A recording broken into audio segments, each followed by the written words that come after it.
Pues, bueno, hoy me toca introducir otra vez una sesión que yo creo que es muy interesante, o todas las que procuramos traer a este aula virtual de la Escuela de Negocios del CEU en Castilla y León.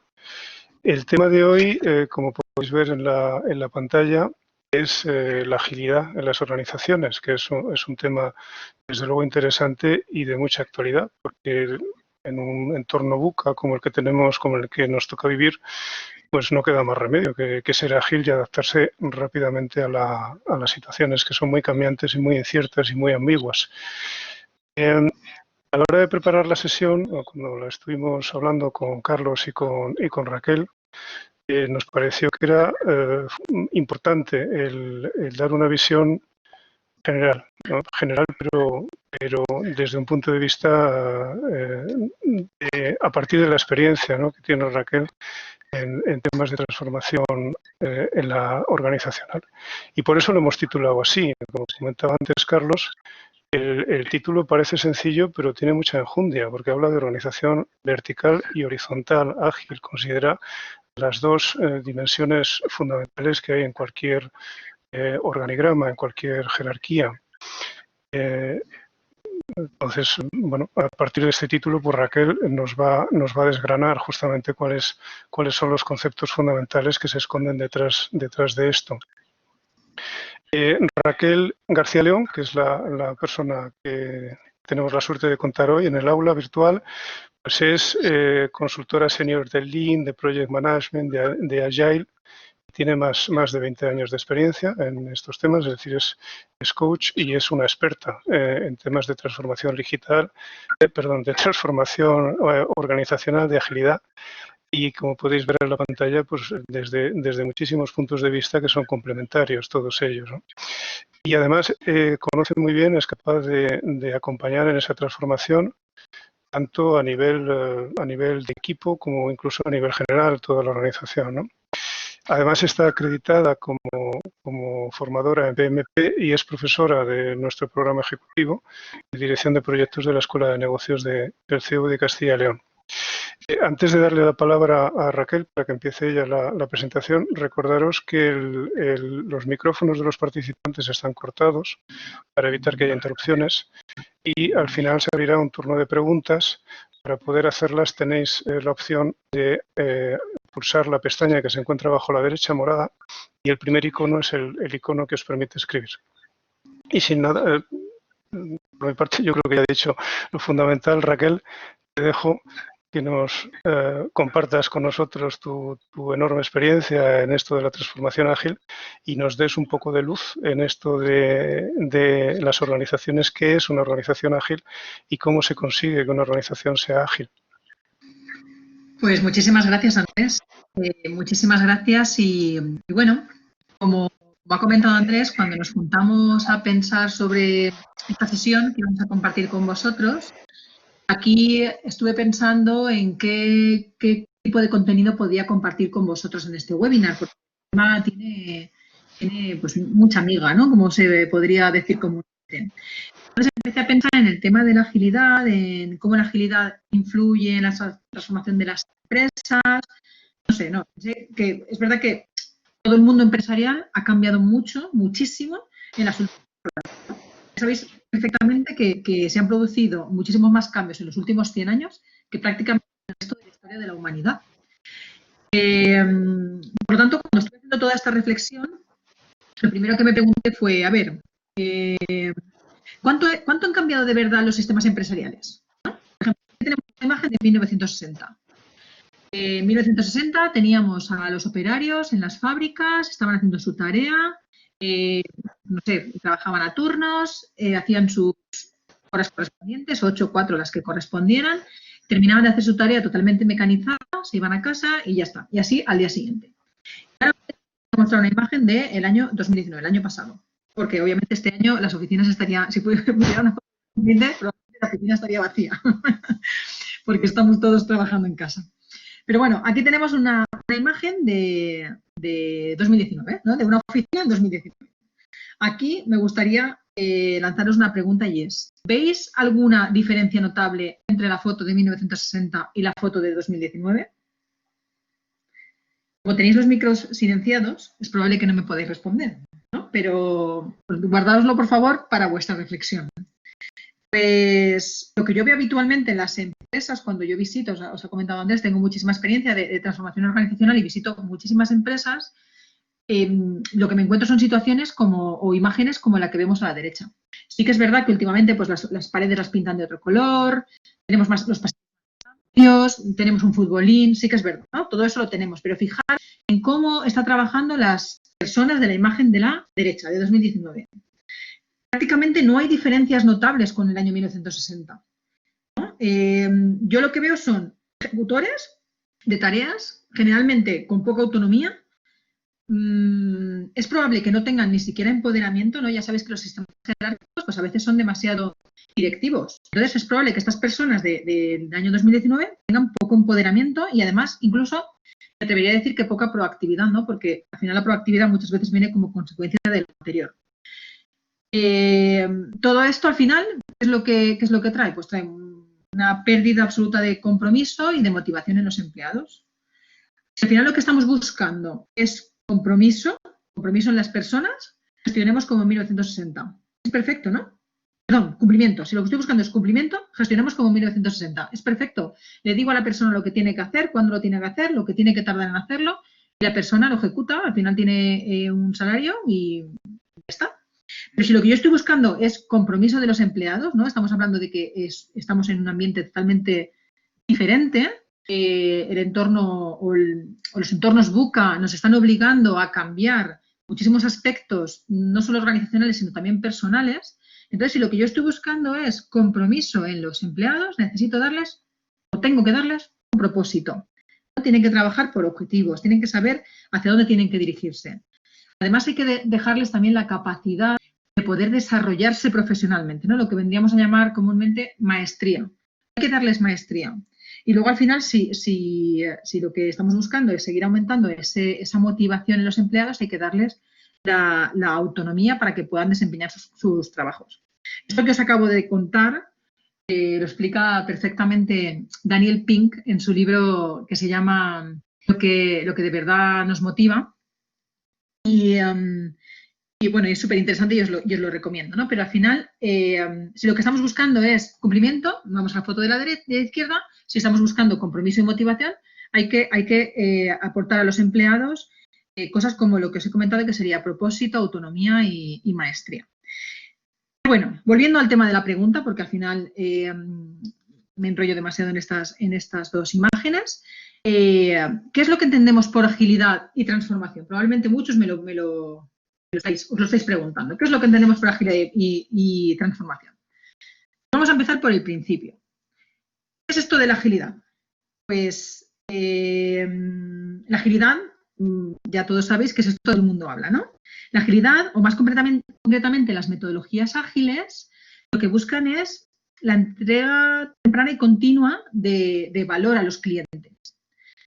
Esto solamente va a ser posible, en la entrega temprana y continua de valor a los clientes, solo va a ser posible si trabajamos de una manera iterativa e incremental, con unos equipos que sean estables, motivados y además autoorganizados.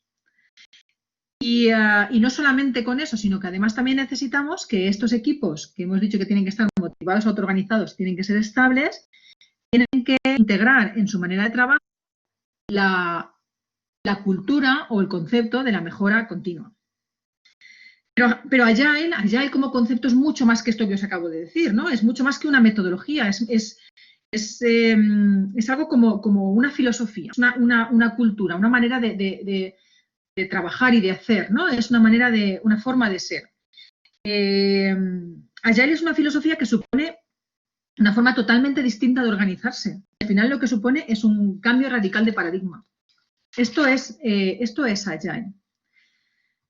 En el año 2001, 17 desarrolladores de software, que para aquel entonces eran unos anarquistas, ¿no? Porque iban un poco por delante de lo que la sociedad estaba viviendo, ellos se reunieron 17 desarrolladores de software, como comentaba, en el año 2001 se reunieron en un simposio en el que lo que buscaban era identificar cuáles son las mejores prácticas o las buenas prácticas para poder desarrollar proyectos, en este caso de software, porque eran desarrolladores de software, pero ellos se juntaron para poder identificar las mejores prácticas que podían hacer que los proyectos funcionasen de una manera mucho mejor a como estaban funcionando. De una manera, en definitiva, mucho más rápida, mucho más ágil. Aquí es donde aparece el término de agilidad. Ellos firmaron lo que hoy conocemos como el Manifiesto Ágil. El Manifiesto Ágil es un documento que se basa en 4 valores. Estos 4 valores, a su vez, son definidos por 12 principios. Y todo esto que os acabo de contar se manifiesta pues, a través de un sinfín o de un número ilimitado de prácticas. Probablemente muchos habéis escuchado hablar de Scrum como metodología o habéis escuchado hablar no sé, de otros similares a Scrum. Estos serían las prácticas, ¿no?, que os estaba comentando. Como podéis ver, no hay una, hay millones de prácticas, hay muchas maneras de manifestar la agilidad. Por volver al inicio, al punto de los valores, para que entendáis cuál es el marco o el contexto en el que estas 17 personas enmarcaron el término de agilidad, os quiero contar los 4 valores. El primero de los valores habla ellos decían o ellos opinaban que aporta mucho más las personas que están desarrollando un producto concreto y cómo entre ellas interactúan, es decir, cómo se comunican, cómo se manifiestan, cuál es la cultura, este tipo de elementos aportan mucho más valor que tener unos procesos y unas herramientas definidas y establecidas.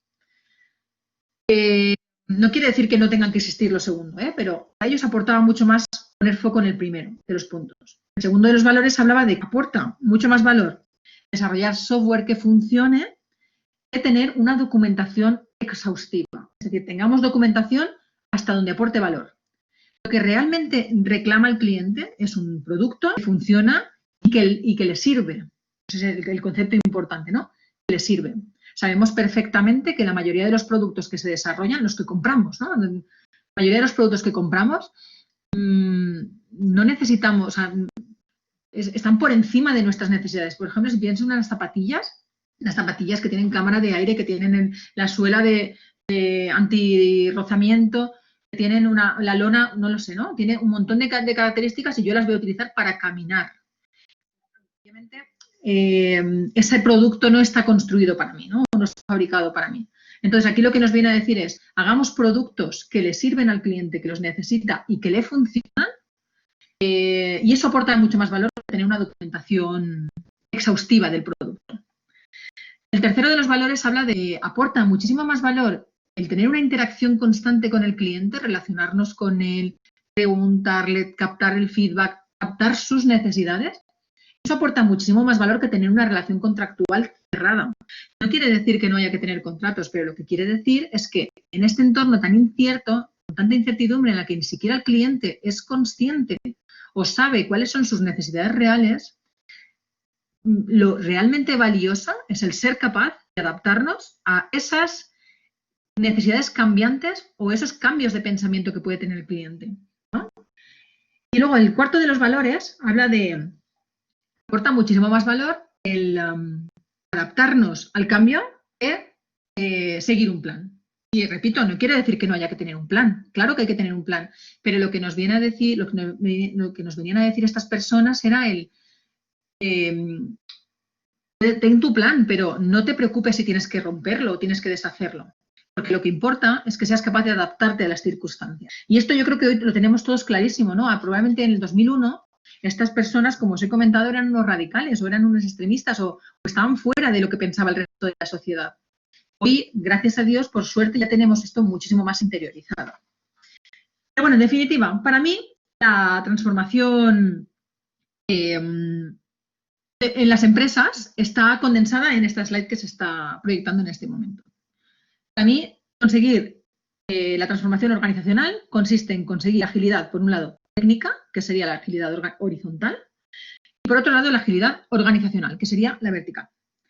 Y os voy a contar un poco en qué consiste, a grandes rasgos. La agilidad técnica es la agilidad mucho más centrada en prácticas, en formas de hacer, en el día a día, en los equipos, ¿no? Aquí hablamos de que para poder conseguir una agilidad técnica necesito que mis personas tengan el conocimiento suficiente y las habilidades que le permitan desarrollar la tarea que tiene que desarrollar.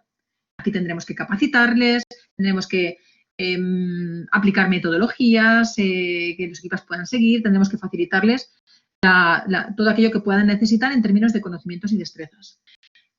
Para poder conseguir la agilidad técnica también es clave la autonomía.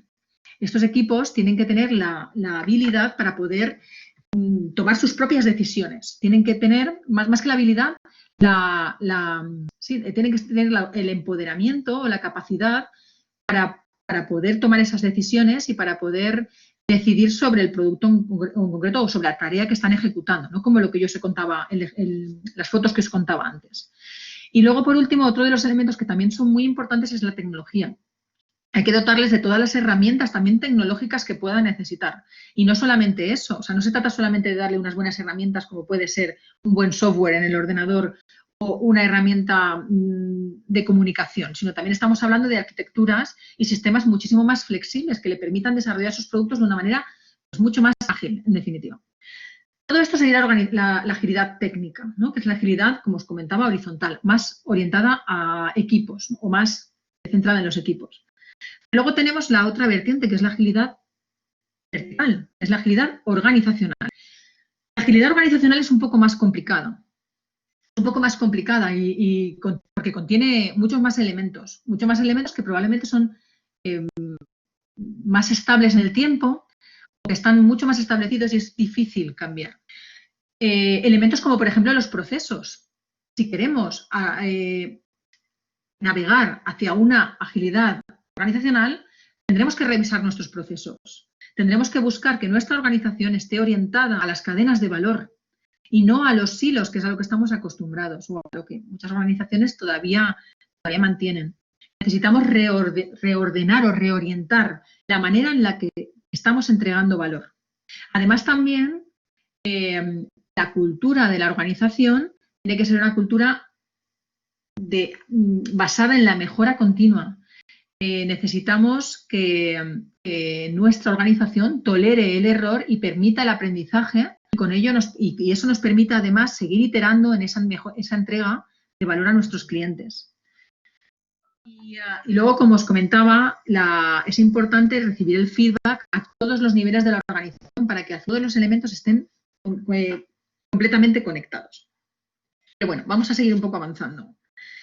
Dentro del esquema de transformación, que os he comentado, que estamos viendo aquí, donde pensemos un momento en los proyectos que estamos realizando, en las organizaciones, en la vuestra, cada uno que piense en la suya. ¿Dónde marcaríais o dónde creéis que estáis trabajando o dónde se marcan las iniciativas que tenéis en marcha? Bueno, en este caso, si me pudierais responder, estoy segura de que muchas de las iniciativas que estáis lanzando se centran sobre todo aquí, en el ámbito de la tecnología. Estoy segura, ¿no? Porque generalmente cuando pensamos en la transformación y sobre todo en concreto en la transformación digital, tendemos a pensar en que tenemos que cambiar todos nuestros sistemas. Tenemos que incorporar nueva tecnología, tenemos que ser más digitales, y en definitiva eso nos va a hacer ser más ágiles. Pero quiero contaros, para avanzar quiero contaros esto. Voy a darme un paso atrás y os voy a contar una cosa.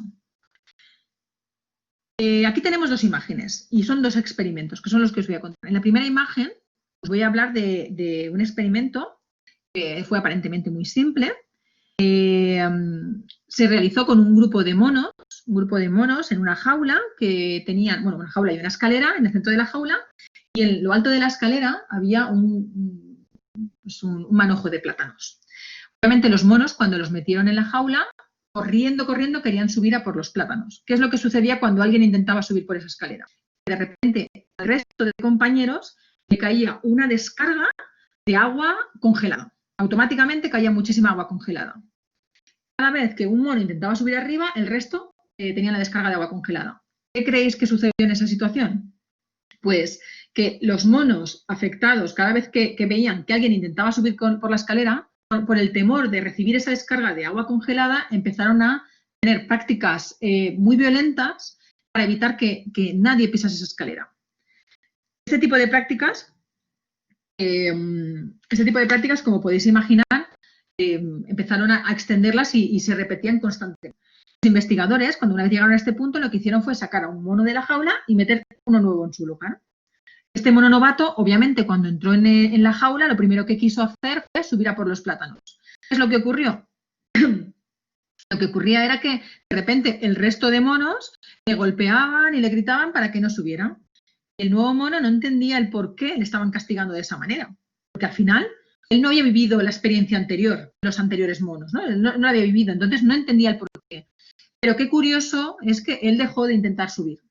Y al tiempo cambiaron un mono, pusieron un mono nuevo y el mono nuevo intentó volver a subir y otra vez todos los monos le reprendían, incluido el mono novato, el anterior mono novato. Y poco a poco fueron cambiando, hasta que llegó un momento en el que todos los monos de la jaula eran absolutamente nuevos, todos eran nuevos. ¿Qué creéis que ocurrió en esa situación? Es que nadie intentaba subir a por los plátanos. En cuanto alguien lo intentaba, todo el mundo le reprendía, o sea, el resto de monos le reprendían. Este fue el primer experimento. El segundo experimento del que quiero hablaros, que es el de Milgram, es un experimento que se produjo en, creo que era 1960, en la Universidad de Yale, creo que era. Este experimento Milgram lo desarrolló con la finalidad de medir cómo una persona cómo de dispuesta está una persona a obedecer las órdenes de una autoridad, ¿no? Incluso o sea, no solamente cómo de dispuesto estaba para obedecerlas, sino también querían ver cómo estaba dispuesto incluso cuando estas órdenes pudieran causar mucho daño en el que está enfrente, ¿no? O al que era afectado por sus órdenes. Voy a explicar. Milgram lo que hizo fue reclutar a 40 personas. Reclutó 40 personas y bueno, y con el objeto con la excusa de vamos a hacer un experimento que trata sobre memoria y aprendizaje. Bueno, pues entonces en este caso llegaron las 40 personas, entonces se les explicó el experimento y les dijo, mira, el experimento, para hacer este experimento hace falta 3 personas. Tenemos por un lado un maestro, un aprendiz y un científico. El participante era el maestro, el aprendiz y el científico eran actores, ¿no? Actores que estaban compinchados con Milgram para el experimento. Entonces lo que hacían era que se ponía al maestro en una habitación y al alumno en otra habitación. En teoría, ¿no? Ellos no se podían ver. Entonces en la habitación del maestro había un cuadro, como una especie de cuadro de mando, con voltajes, con una serie de ruedas que indicaban voltios, ¿no? O sea, que indicaba el voltaje que el accionar una rueda podía imprimir en el que venía a continuación. Incluso Milgram se aseguró de poner claramente el cartel del voltaje, ¿no? Para que eso estuviese bien claro. Entonces lo que hicieron fue explicarle al sujeto, ¿no? A la persona que habían reclutado, le explicaron que él tenía que conseguir enseñar unas palabras al aprendiz.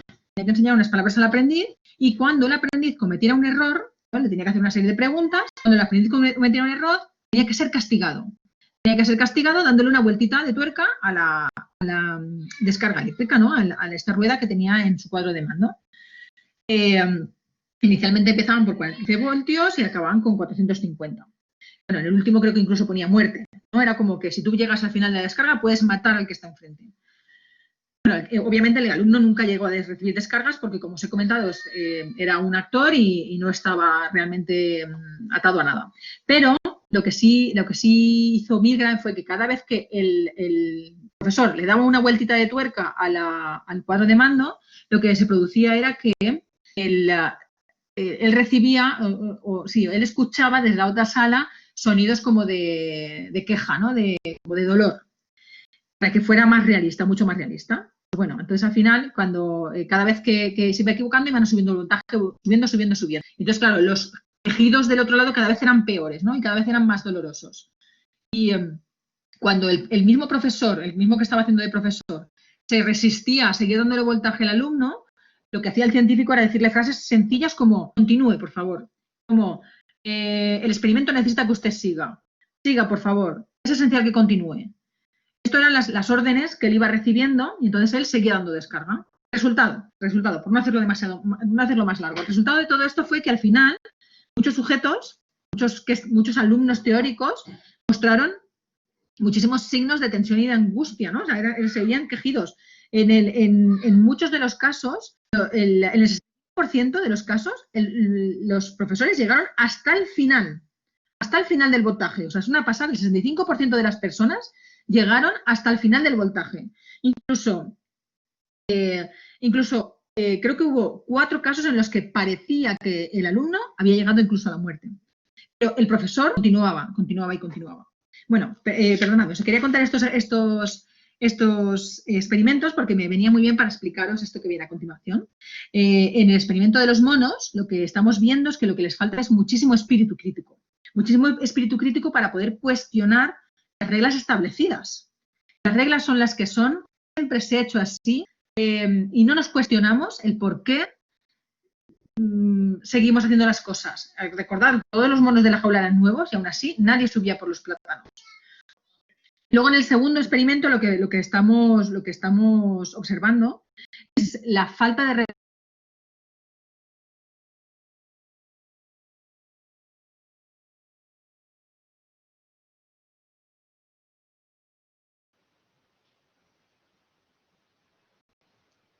responsables propios. ¿Sí?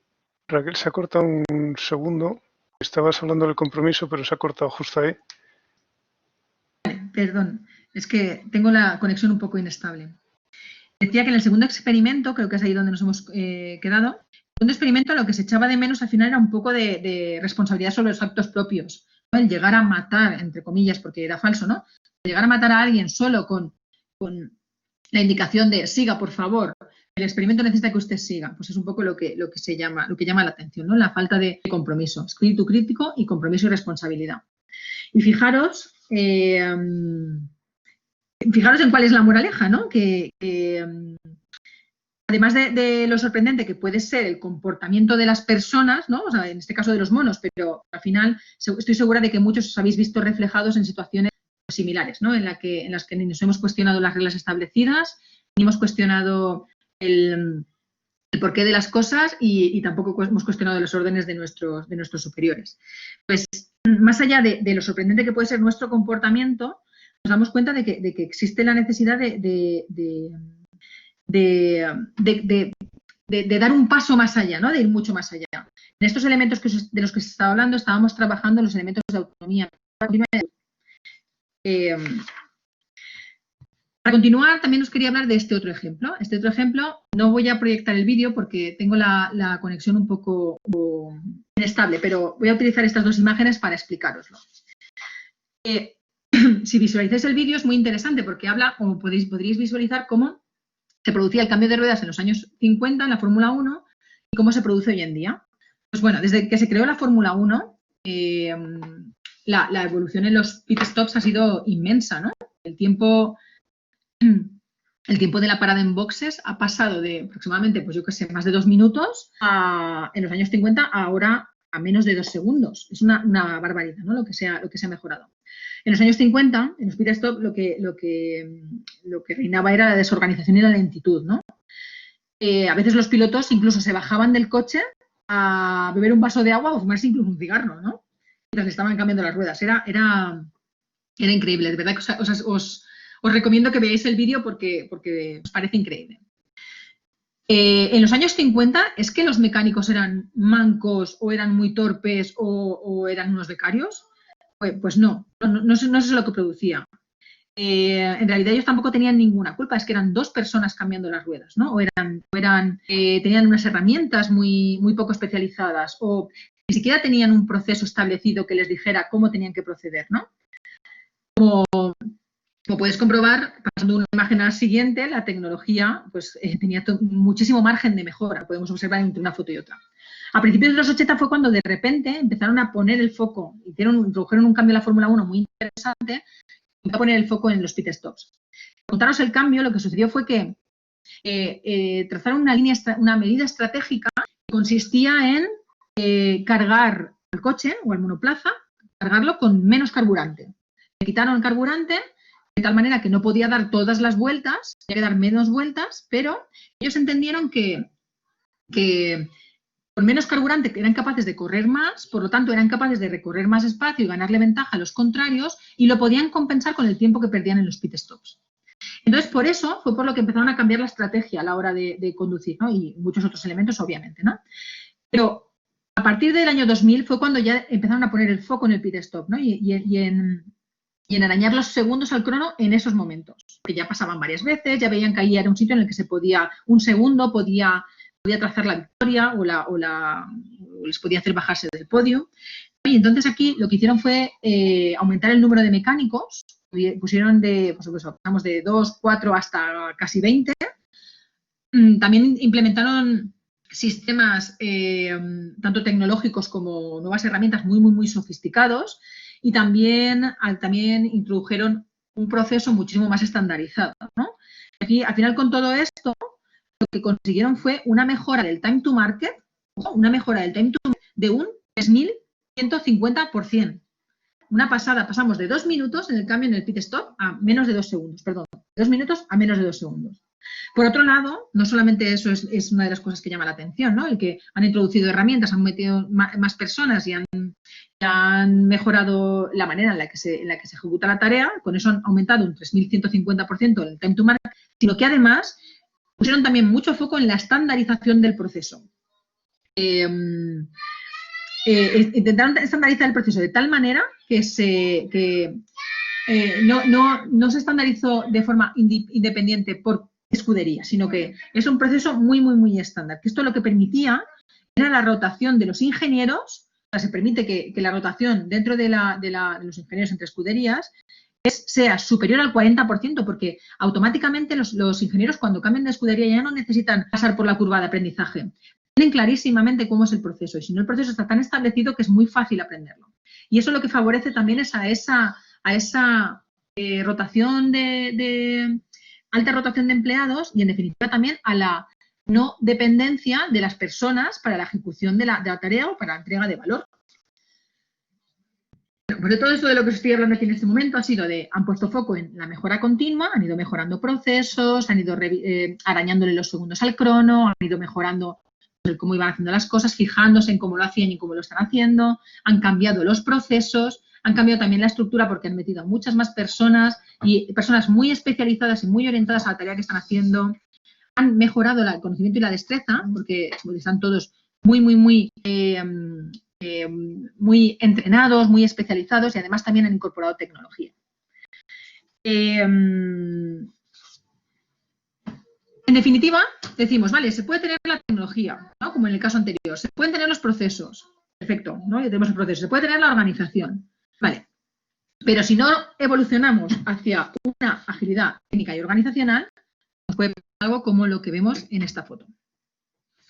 Estos que veis aquí, estos podrían ser perfectamente los principales actores en el flujo de entrega de valor de nuestras organizaciones. Estos son los principales actores, por supuesto hay muchos más, pero aquí podríamos ver representadas el 90% de las organizaciones.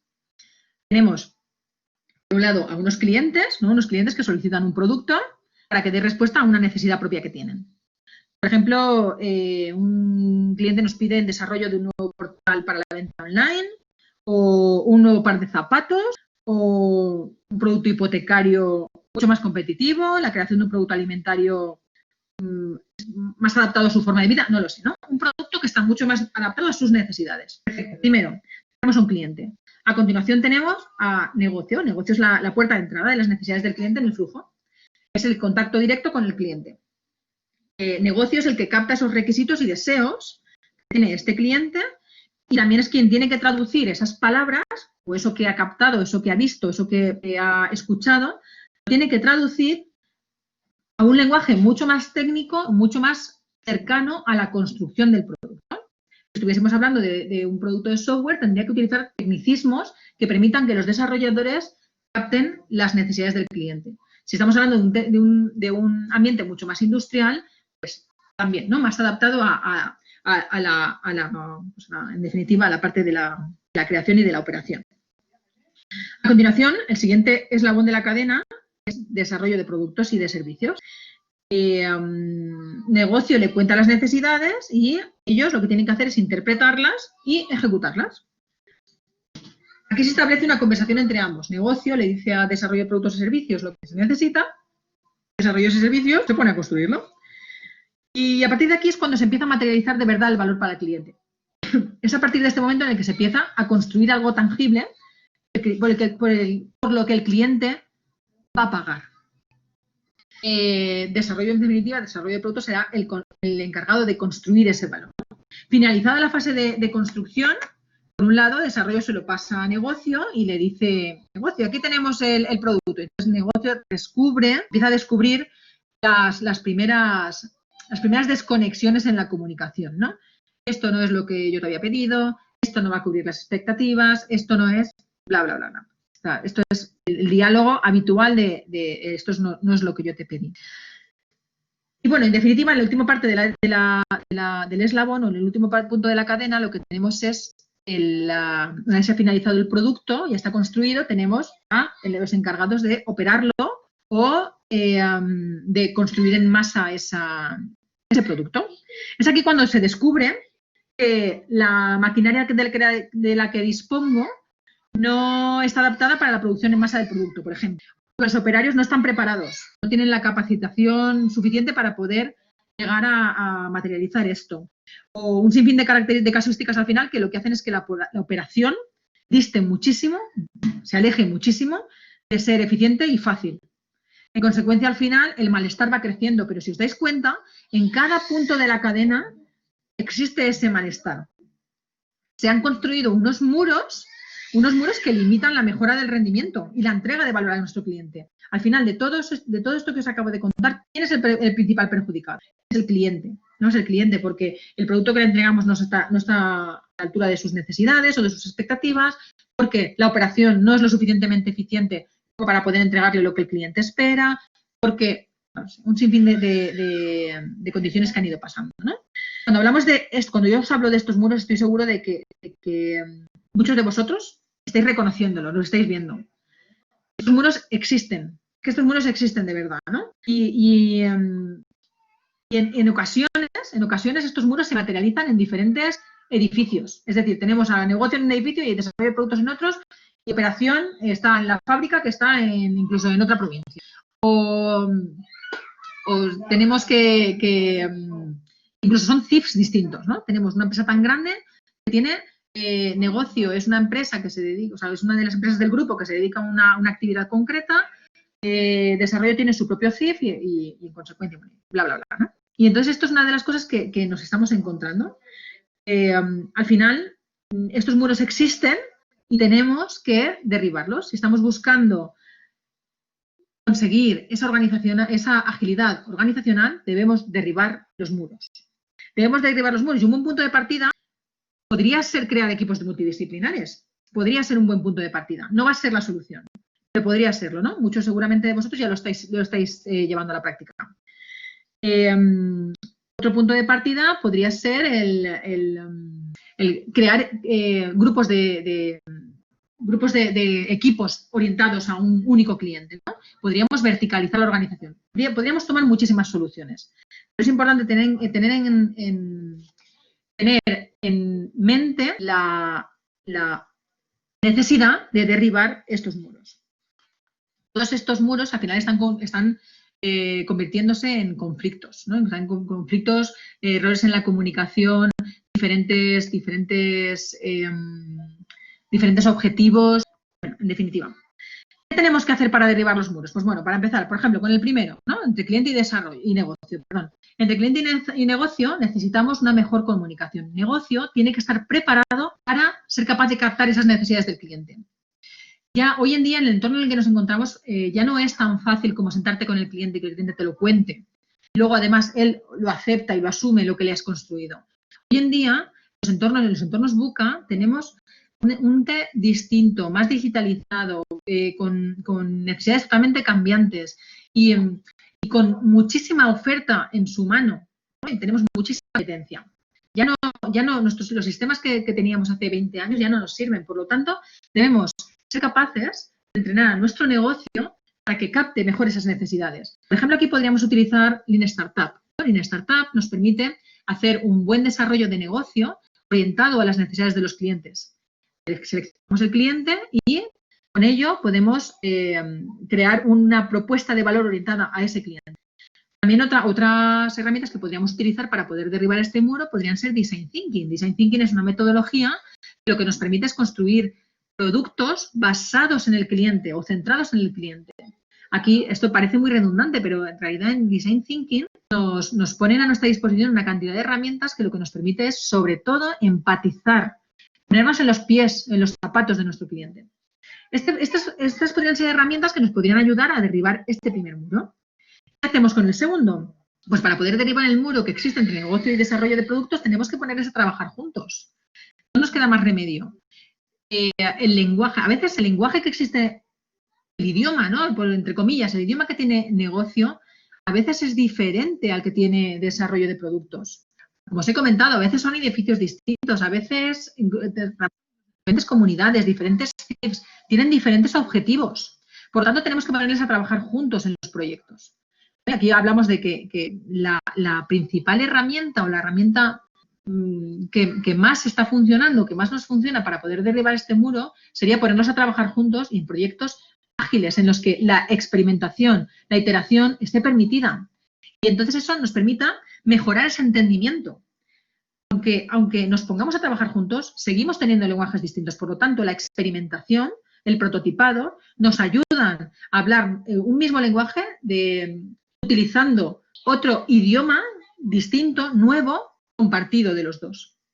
Y luego, ¿qué hacemos para derribar el muro que existe entre desarrollo y operación?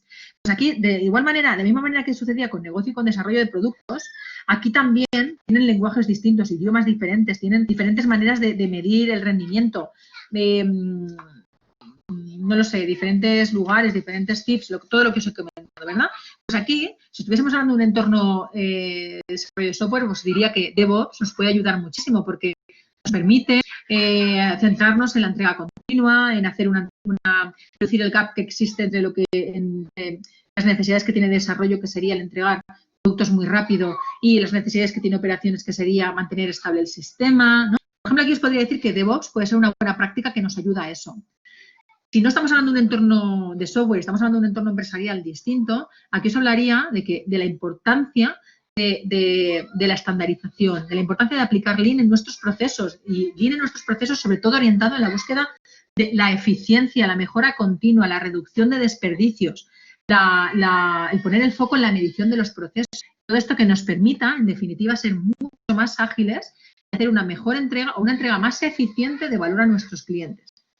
Y luego, por último, para toda la cadena vamos a necesitar una filosofía de mejora continua y de visión de valor para el cliente. Una entrega de valor extremo a extremo. Entonces, en definitiva, para poder acelerar la transformación, vamos a tener que aplicar un enfoque sistémico, completo, holístico, para poder integrar los silos que actualmente existen, creando procesos transversales que posibiliten las nuevas formas de trabajo y la colaboración entre todos. Y ya para terminar, en conclusión, la tecnología, que era lo primero de lo que hemos hablado, puede ser parte de la transformación, ¿no? O sea, os he comentado, estoy segura de que muchos estáis ahora mismo inmersos en un proceso de incorporar pues, nueva tecnología, digitalización, transformación digital y bueno, estoy segura, ¿no? Pues la tecnología puede ser parte de la transformación, pero la transformación no es en sí misma solo tecnología. Es necesaria, pero no es suficiente para la transformación. La transformación consta de todos estos elementos. En definitiva, es necesario evolucionar hacia una agilidad técnica, recordemos, una agilidad más de equipo, de formas de trabajo, de personas, y hacia una agilidad organizacional. Recordemos que es una agilidad más basada en procesos, estructuras, cultura. Y bueno, y con esto termino la exposición que tenía preparada. Así que aquí voy a dejar un tiempo para las preguntas. No sé qué tal, Carlos, no sé si ha habido preguntas en el chat. Hola, Raquel. Sí, pues os recordamos que podéis trasladar las preguntas, podéis escribir las preguntas en el chat, abajo a la derecha en el botoncito rosa o púrpura, podéis escribir en el chat vuestras preguntas. Gracias, Raquel. A mí me ha parecido muy interesante cómo enlazas, ¿no? De esa forma holística. Gracias por tanto la parte de organización vertical, por eso comentábamos lo del título, que es complicado, ¿no? Porque hablar de organizaciones horizontales, organizaciones verticales, la verdad que en esta presentación o esta manera de presentarlo has unido dos aspectos fundamentales, dos palancas en las que hay que apoyar la transformación ágil de cualquier organización, ¿no? Tanto la parte organizativa, de procesos, cómo se organizan esas compañías con distintos tips, como comentabas, y la parte más técnica de metodologías, de prácticas, etcétera. Entonces, es una manera holística de ver el panorama, lo complejo que es un proceso de transformación de ese tipo, ¿no? En cuanto a las barreras, yo sí que quería hacerte una pregunta sobre cuál consideras que es la barrera más difícil de derribar, ¿no? Dentro de, aparte de esas barreras que se crean en las organizaciones entre las distintas unidades de negocio, no sé si quizás las barreras interiores que nos levantamos, que levantan las personas, ¿no? En su interior, son muchas veces las que más dificultan ese cambio organizacional o esa transformación o esa gestión del cambio, ¿no? Que en definitiva es este proceso de agilizar o de transformación ágil de una compañía. No sé si desde tu experiencia una de esas barreras más complicadas de derribar puede ser las barreras que no se ven también, las barreras personales. Precisamente yo te hubiera respondido que la más difícil generalmente suele ser la barrera de las personas, ¿no? De la barrera humana. Hay un concepto que utiliza una persona a la que le tengo muchísima estima, que él habla de lo que son las corrientes ocultas, ¿no? Dice que en las organizaciones existen las ocultas, que es aquello que no se ve, justo lo que acabas de comentar. Y muchas veces la principal barrera en una transformación son esas mismas corrientes ocultas, que son las que no vemos y a las que no le prestamos atención. No obstante, te tengo que decir que a pesar de que esa es una de las más difíciles, no es la única, ¿no? Otra de las grandes barreras suelen ser los cambios estructurales organizacionales, ¿no? Los cambios estructurales organizacionales, una vez más, impactan en las personas, en cómo las personas impacta muchas veces en nuestro salario, impacta en la manera en la que se nos está incentivando, ¿no? En el modelo de retribución probablemente tiene que cambiar. Impacta en el status quo de las personas. Yo estoy acostumbrada a tener un equipo al que le dirijo, que me reporta. Ahora tengo que cambiar mi estilo de liderazgo para ser ser más servant, ¿no? O para estar al servicio del equipo, para empoderarles, tengo que cambiar la confianza. Hay muchos aspectos que también son organizacionales o jerárquicos que impactan, por supuesto, de lleno en las personas. Y luego también, al hilo de lo que estabas comentando, me ha parecido muy interesante, quería comentar que precisamente esta mañana, hablando con varias organizaciones en paralelo, en un desayuno que hemos tenido, precisamente estábamos comentando cómo cada uno de ellos habían empezado ese proceso de transformación. Entonces, veis cómo hay diferentes casuísticas, ¿no? Porque cada una empieza por donde puede, donde considera, por donde más le conviene, en función de la situación o de la madurez que tiene. Y vemos, en función de por dónde cada empresa ha empezado, los retos con los que se va encontrando son distintos. Por ejemplo, había una que me comentaba, nosotros comenzamos cambiando la cultura. Comenzamos cambiando la cultura, dando formación, creábamos equipos diferentes, hacíamos pilotos, empezamos cambiando la cultura. Han pasado 2 años, ya tenemos el mindset, ahora ya estamos más acostumbrados a trabajar de esta manera y ahora tenemos que cambiar las estructuras. Luego había otro que nos contaba, nosotros empezamos cambiando la estructura. Pasamos de una estructura más vertical a una más horizontal. Y a partir de ahí empezamos a trabajar. Entonces ahora se encuentran con todas esas barreras más organizacionales o más culturales, o más de conocimiento. Entonces, las barreras son diferentes en función de cómo hayas abarcado esa transformación. Sí. Sí. En estos ejemplos, sabes que... Mira, Mónica. Sí, bueno, al hilo por continuar con esta idea que he lanzado de las distintas empresas, ¿quién demanda más una transformación organizacional, a una transformación ágil de una compañía. ¿Quién suele lanzar esas ideas?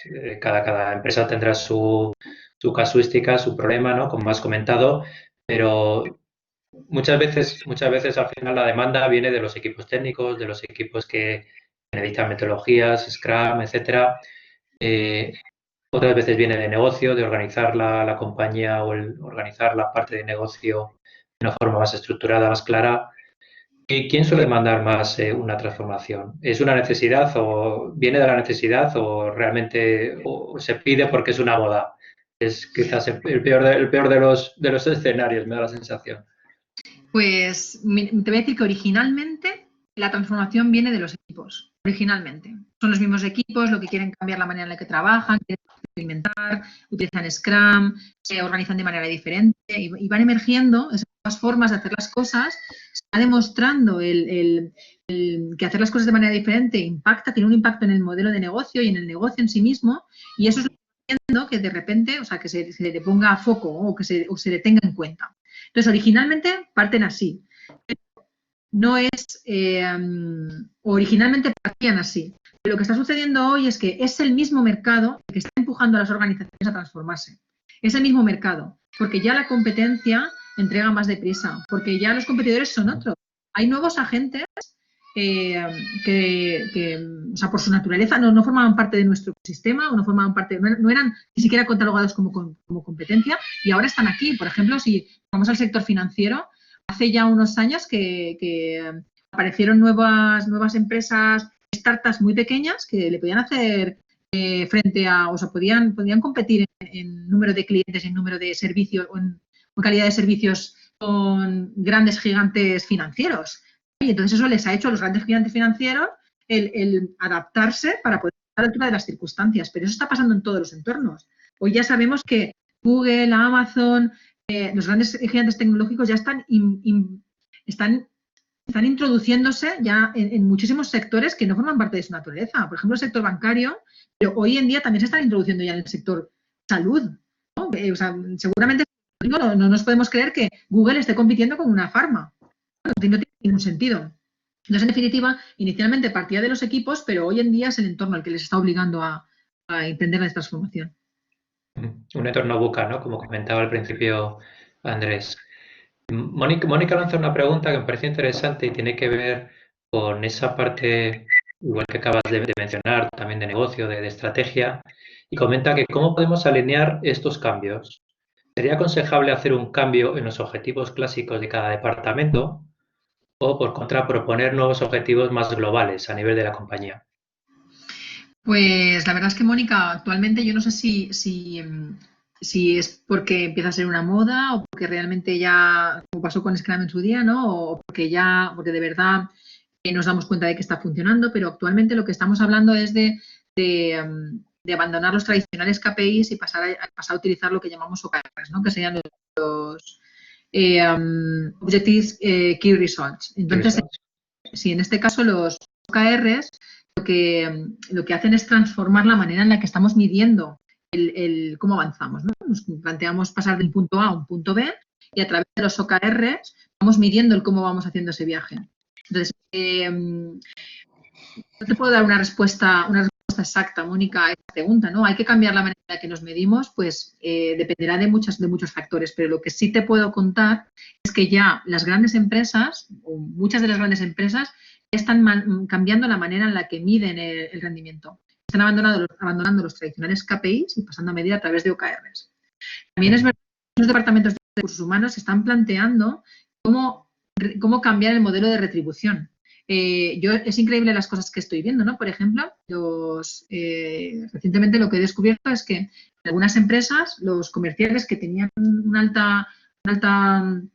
su salario dependía en una gran parte del variable que conseguían a través de las ventas, ¿no? de su trabajo, a estas personas que están en la fuerza de ventas les han cambiado la manera en la que les retribuyen, de tal manera que no pese tanto esa fuerza de ventas, se puedan centrar más en la entrega de valor o en otros aspectos que son más relevantes. Entonces, también se está cambiando ese modelo de retribución.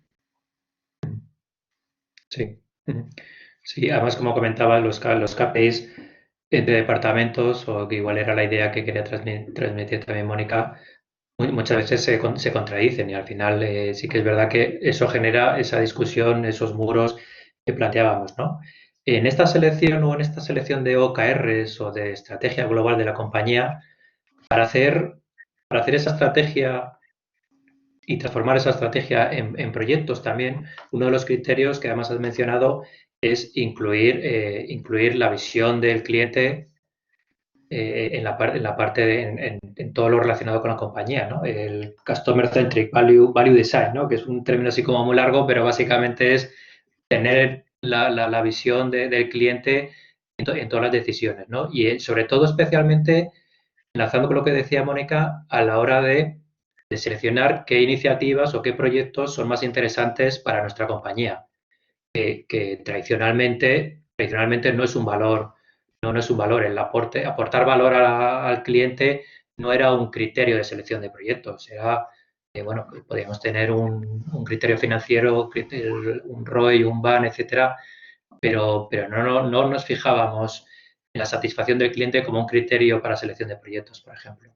Eso también es uno de los valores que se pone de manifiesto al trasladar esta filosofía ágil también a la parte de selección de proyectos, a la gestión de carteras de nuestra compañía, ¿no? Sí, efectivamente. Efectivamente, el cliente ha ganado un protagonismo en los últimos años que está cambiando la estrategia de las compañías, los proyectos que se desarrollan y está también empujando a esa transformación de las empresas. También te quería decir que la orientación al cliente tampoco es un concepto nuevo, como ninguno de los que yo os he contado en este rato. No es un concepto nuevo porque los que, no sé, en el PMI, ¿no? En el PMBOK viene recogida unas buenas prácticas de análisis de negocio orientadas a identificar esas necesidades que tiene el cliente e incluso tiene una disciplina muy avanzada relacionada con esto. Y estas prácticas son totalmente válidas, lo eran en su momento y lo siguen siendo ahora. Sí.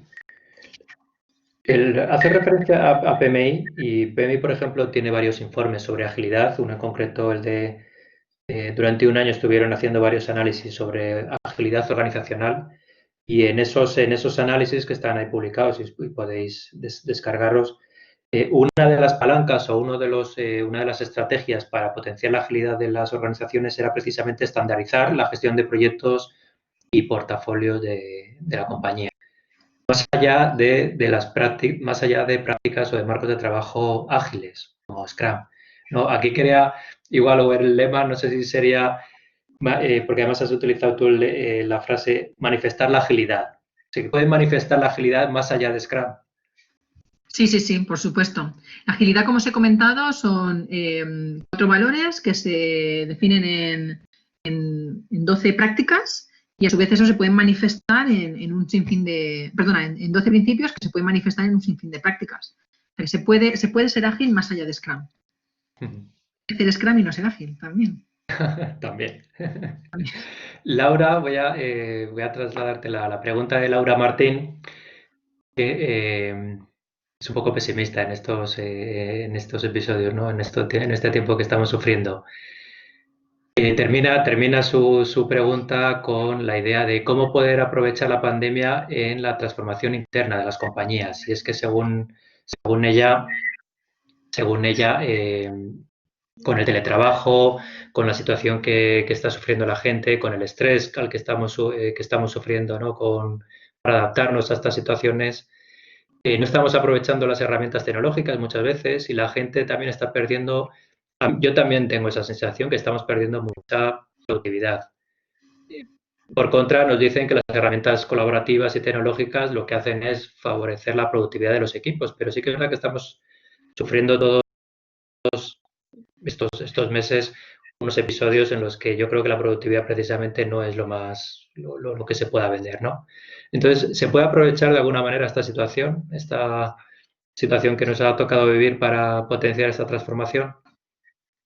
Pues precisamente, Laura, te he de decir que esta situación está acelerando la transformación.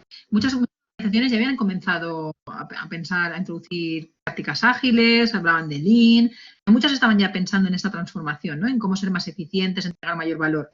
Estos conceptos, como os decía, no son nuevos. Pero es verdad que la velocidad a la que estaban transformándose pues era una velocidad más de crucero, ¿no? Un poco más otra velocidad. Pero ahora nos hemos dado cuenta de que en una situación como la que nos encontramos no estamos preparados, no estábamos preparados para dar una respuesta o para continuar dando la respuesta que estábamos acostumbrados a dar, ¿no? Somos menos eficientes. Es verdad que tenemos muchas más reuniones. Ya no hace falta que nos desplacemos, no hay que cambiarse de salas, solamente una otra va de cerrar la ventana y abrir una ventana nueva. Entonces, asistimos a muchas más reuniones, pero no estamos siendo eficientes. Y esto también liga con lo que os comentaba antes. La transformación la tecnología es necesaria para la transformación, pero la transformación no es tecnología. Si incorporamos tecnología, que serían todas estas herramientas colaborativas de las que estábamos hablando, incorporamos tecnología, pero no capacitamos a las personas, cambiamos los procesos, adecuamos las nuevas circunstancias que estamos viviendo al resto de elementos que forman parte de la organización, es muy probable que no seamos capaces de conseguir esa transformación que estamos buscando. Sí, Laura, yo creo que esta situación va a acelerar la transformación. Escuché una frase el otro día que me gustó mucho. Era debemos ser conscientes de que es probable que no volvamos a la normalidad anterior, ¿no? Debemos ser conscientes de que mucha gente ya no vuelva a la oficina o ya no volvamos con la regularidad con la que volvíamos. Esto, por mucho que nos pese, yo que trabajo desde casa, pues preferiría seguir viendo a mis compañeros como antes o visitando la oficina. Pero debemos ir asumiendo que probablemente eso ya no vuelva, no lo sabemos, ¿no? Pero entonces, esa frase que dijo esta persona que me gustó mucho era debemos abandonar esa nostalgia del pasado, porque es probable que el futuro sea diferente. Y ahí, una vez más, aparecen esas barreras o esas corrientes ocultas de las que hablábamos, ¿no? De las personas a veces nos resistimos al uso de estas tecnologías, a la adaptación, a esta nueva forma de trabajo, porque lo que queremos es volver atrás. Esa resistencia al cambio se palpa muchísimas veces. Interesante. Gracias, Raquel. No sé si hay alguna pregunta, porque ya vamos cerrando, ya se ha cumplido el tiempo. Si hay alguna pregunta, todavía estamos a tiempo. No sé, Raquel, un último consejo. Yo creo que al hilo de esto último que comentas, sí que es verdad que la nueva normalidad, o sea, no es tan nueva, no es tan nueva. De hecho, es como Scrum, ¿no? Que tampoco es nuevo. O sea, hablar de que esto está de moda no es del todo cierto cuando los conceptos de la agilidad, etcétera, pues son bastante antiguos, por así decirlo. Y es verdad que la nueva normalidad no será tan nueva, igual lo que somos nuevos somos precisamente nosotros, ¿no? Y eso ha cambiado también, yo creo que ha cambiado el panorama y ha cambiado el concepto de lo que entendemos por productividad. Y por eso yo creo que ese cambio hacia ese nuevo concepto de productividad, lo que consideramos, pues nos ha hecho a todos transformarnos y hace que nos sintamos también incómodos, ¿no? En esa situación. Muchas gracias, Luis. También comenta Silvia, también te transmite su agradecimiento. Mónica, muchas gracias por la respuesta. Pues bueno, en definitiva, Raquel, no sé si tienes algún último consejo, ¿por dónde empezaríamos? ¿Por dónde podríamos empezar mañana para cambiar cada uno mismo? Antes de empezar a cambiar la compañía. Sí, antes del consejo, lo que sí que quería comentar es que cuando cerremos el webinar, si a alguien se le queda alguna pregunta en el tintero, pues siempre puede escribir a la escuela y yo creo que estaremos encantados de contestarle. Pero bueno, ya yendo al cierre y yendo al consejo, sí, lo que sí que quiero comentar es que hacer ágil, ¿no? Aplicar prácticas ágiles es muy fácil. Consta de leerse un libro o de aprender una metodología o de poner en práctica una serie de reuniones, una serie de ceremonias o algo así, ¿no? Eso es fácil. Pero lo que es realmente difícil es ser ágil. Ser ágil. Y el ser ágil, como hemos comentado, para poder ser ágil intervienen muchos aspectos que hay que tocar y lo importante es tocarlos de manera conjunta. Solo que, como os comento, no es nada fácil ser ágil, pero sí que os he de decir que hay luz al final del túnel. La experiencia nos demuestra que merece la pena, que funciona Y lo que sí que quería deciros es que no caigáis en la frustración y que os quiero animar porque es muy beneficioso tanto para los beneficios de la empresa, porque obviamente para la empresa lo es, como para los mismos trabajadores, para los mismos empleados. Muy bien, muchas gracias. Andrés, ¿tienes No, alguna nada. palabra para cerrar? No, yo simplemente creo que hemos terminado. Ya lo has cerrado tú muy bien. Yo he encontrado la charla muy interesante. Efectivamente, tenemos varios agradecimientos. No es fácil explicar estos conceptos en el tiempo que nos hemos dado. Yo creo que en ese sentido la presentación es muy interesante. Y nada más, simplemente agradeceros a los dos, especialmente a Raquel, que es la que ha preparado todo, el haber compartido con nosotros sus conocimientos, el habernos iluminado en estos conceptos básicos, el habernos dado ya unas pistas de por dónde podemos seguir si queremos implantar una organización ágil. Y poco más, como ha dicho Raquel, si tenéis alguna duda o cualquier cosa, pues lo podéis transmitir a través de la Escuela de Negocios del CEO en Castilla y León, que estaremos encantados de atenderla. Y nada más, por mi lado, muchas gracias a los dos. Muchas gracias. Chao.